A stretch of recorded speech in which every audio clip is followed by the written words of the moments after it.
Pitaću je da se uda za mene. Nemoj ništa da brineš, moji su divni. Okej.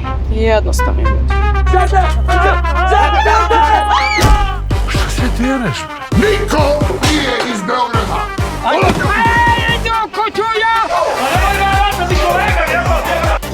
Pote tu ko jebem li mu sunce. Ne primenjuj silu.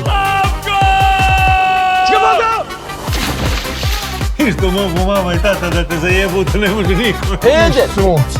Eder terorista! Pa da bacim na badnjak, pesak iz bubrega. Jeste vi bili sinoć u kafani, ha? Nisam ja. Ne propustite filmski događaj godine. Svečana premijera filma Božićna avantura 3. decembar u 20 časova i 30 minuta u Saba centru. Od 4. decembra u bioskopima širom Srbije. Obezbedite svoje karte na vreme.